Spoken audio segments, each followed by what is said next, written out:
ஸ்ரீ அம்மன் ஐமோன் works அம்மன் ஜோதிட ஆராய்ச்சி நிலையம் ஈரோடு. அன்பு உள்ளங்கள் அனைவருக்கும் இனிய வணக்கங்கள். நண்பர்களே, இப்போது நம்ம பார்த்துட்டு இருக்கிறது பார்த்திங்கன்னா ஒரு சில ரத்தின கற்கள் பதித்த ஒரு மோதிரங்கள். வெள்ளிலையும் பண்ணியிருக்கிறோம், ஐம்பொன்லையும் பண்ணியிருக்கிறோம். இது எதன் அடிப்படையில் அப்படிங்கும்போது எப்பவுமே நாங்கள் இந்த ராசி என்ன அப்படின்னு கேட்டுட்டு அந்த மோதிரங்கள் செய்வதில்லை, ரத்தினக்கள் செய்வதில்லை. அவங்களுடைய ஜாதகத்தை முழுசாக பார்த்துட்டு அவங்க என்ன லக்னத்தில் பிறந்திருக்கிறாங்க, லக்னாதிபதியின் நிலை என்ன, முதல்ல லக்னாதிபதி நிலை தெரியணும். ஏன்னா லக்னாதிபதி கெட்டு போய் மற்ற கிரகங்கள் யோகமாக இருந்துன்னு வச்சிங்களேன், நல்லா இருந்துன்னு வச்சிங்களேன், ஜாதகர்களெல்லாம் கிடைக்கும். லக்னாதிபதி அனுபவிக்க முடியுமா அப்படிங்கிறதுல ஒரு சந்தேகம் வரும். அப்போ லக்னாதிபதி எப்படி இருக்கிறார் அப்படிங்கிறத பார்க்கணும். ரெண்டாவது, அதிர்ஷ்டங்களும் பலவிதமான யோகங்களையும் தரக்கூடிய பாவங்கள் எதுன்னு கேட்டிங்கன்னா 5ஆம் இடமும் 9ஆம் இடம் தான். லக்னாதிபதி கெட்டு போனால் கூடங்க இந்த 5, 9 அதிபதிகள் நல்லா இருந்து லக்கணத்துக்கோ லக்னாதிபதிக்கோ தொடர்பு கொண்டுட்டா ஜாதகர்னால் எதுவும் சாதிக்க முடியல, சம்பாதிக்க முடியல அப்படின்னாலும் அவங்களுக்கு கிடைக்க வேண்டிய யோகங்கள் கிடைக்கும். ஏன்னா 5, 9 தான் அதிர்ஷ்டம், 9ஆம் இடங்கிறது பாக்கியம், கொடுப்பனைன்னு சொல்லுவாங்க. 9ஆம் இடம் பலமான கொடுப்பனைன்னு சொல்லுவாங்க. அவனுக்கு என்னப்பா கொடுத்து வச்சவன் சொல்கிறாங்களா இல்லைங்களா? அதாவது அந்த ஜாதகர் பெரிய அளவுக்கு படிச்சிருக்க மாட்டார், பெரிய அளவுக்கு ஒரு நல்ல குட்டு ஆட்டிடியூட் அல்லது ஆக்டிவாக இருக்குது அந்த மாதிரி எதுவுமே இல்லை. ரொம்ப ஆக்டிவாக இருப்பார், நல்ல ஆட்டிடியூட் இருப்பார், நல்ல படிப்பெல்லாம் இருக்குது அப்படின்லாம் எதுவுமே இல்லைனாலும் கூட அவங்களுக்கு பார்த்திங்கன்னா நிறைய யோகங்கள் இருக்கும். சொத்து இருக்கும், வாடகை வருமானம் வரும், அப்பா அம்மா சம்பாதிச்ச சொத்து இல்லைன்னா தாத்தா சம்பாதிச்ச சொத்து இப்படி இருக்கும். இந்த மாதிரி ஒரு இது லக்னாதிபதி நல்லா இருந்து 5, 9, 9ஆம் அதிபதிகள் கெட்டு போயிடுச்சு அப்படின்னா அந்த ஜாதகர் நல்ல பதவியில் இருப்பார், நிறைய சம்பாதிப்பார். ஆனால் லக்னாதிபதி பலமாக இருந்ததுன்னா ஜாதகர் நல்லா இருப்பார், நிறைய சம்பாதிப்பார். 5, 9ஆம் அதிபதிகள் கெட்டு போயிடுச்சு அப்படின்னா இவர் சம்பாதிச்ச பணம்லாம் அடுத்தவங்களுக்கு கொடுக்க வேண்டியதாக போயிடும். அக்கா, தங்கச்சிக்கு, அண்ணன், தம்பி, மாமன், மச்சான், நண்பர்கள், கூட்டாளிகள் அப்படின்னு இவர் நல்லா தான் இருக்கார். ஆனால் சம்பாதிச்ச சொத்து கைவிட்டு போயிடுச்சு. அதிர்ஷ்டங்கிறது கண்டிப்பாக இருக்கணுங்க. அப்போது நம்ம எப்பவுமே லக்னம் என்ன, லக்னாதிபதி நிலை என்ன, பூர்வ புண்ணிய ஸ்தானாதிபதி எப்படி இருக்கார், அந்த ஸ்தானத்தில் என்ன கிரகங்கள் இருக்குது, திதிசூனியமாக இருக்குதா அல்லது பாதகாதிபதி அமர்ந்திருக்கிறாரா, 9ஆம் அதிபதி எப்படி இருக்கிறாரு, இதெல்லாம் தெரிஞ்சு தான் ரத்தினங்களே அணியணுங்க.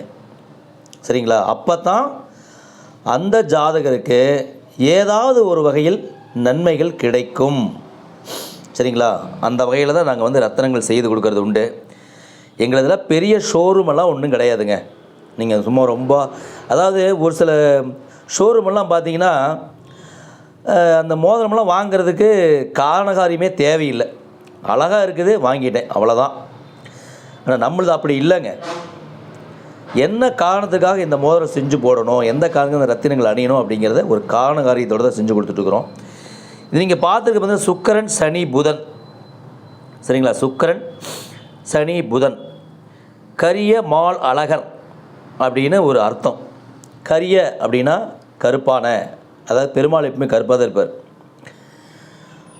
மால் அப்படின்னா புதன், பெருமாளுக்கு புதனுடைய அதிபதியே பெருமாள் தான்.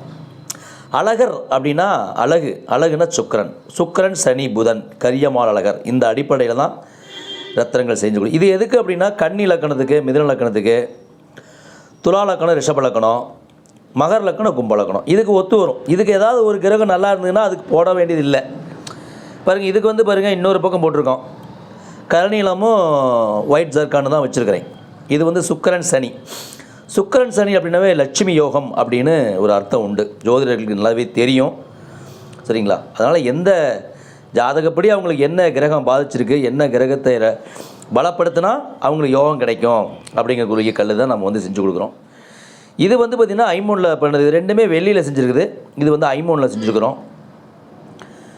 இது என்ன அப்படின்னு கேட்டிங்கன்னா மேச லக்கணம். லக்னாதிபதிக்குரிய ரத்தினம் செவ்வாய்க்கு பவளம், 9ஆம் அதிபதிக்கு புஷ்பராகம். 1-9 அப்படின்னு அர்த்தம். இந்த 1-9 அப்படின்னாவே பார்த்திங்கன்னா அந்த ஜாதகருக்கு கிடைக்க வேண்டிய யோகங்கள் கிடைக்கும். ரெண்டாவது, இது வந்து செவ்வாயும் குருவும், மங்களகாரகன் செவ்வாய், குரு சுபத்துவமான ஒரு கிரகம். குரு மங்கள யோகம் அப்படின்னு அர்த்தம். ஒருவருடைய ஜாதகத்தில் குருவும் செவ்வாயும்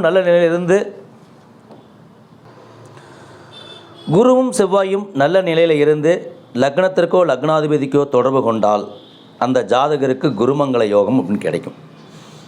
இவருக்கு வந்து பார்த்திங்கன்னா என்ன முயற்சி செஞ்சாலும் அந்த முயற்சியில் வெற்றி அடையும். சரிங்களா? ரொம்ப கீழ்நிலைக்கு போக மாட்டாங்க. அவங்களுக்கு உயர்ந்த பதவி, அந்தஸ்து, கௌரவம் இது எல்லாமே கிடைக்கும். ஸோ இந்த மாதிரி முறையில் தான் நம்ம வந்து எப்பவுமே ரத்தினங்கள் வந்து அணியணும். மேச லக்னம் அப்படின்னா அவங்க ராசி வந்து பார்த்திங்கன்னா தனுசு ராசியாகவே இருந்துச்சு. அது மட்டும் இல்லை, தனுசு ராசி மட்டும் இல்லைங்க, நீங்கள் எந்த ராசியாக இருந்தாலும் ராசிக்கு வந்து கல் போட மாட்டோம், லக்கணத்தின் அடிப்படையில் தான் போடுவோம். அதே தனுசு ராசிக்கும் அதே ரத்தினங்கள் தான். அதுபோக வந்து பார்த்திங்கன்னா இந்த மாதிரி எழுத்து வச்ச மோதிரம் ஐமோனில் பண்ணி கொடுத்துட்ருக்குறோம்.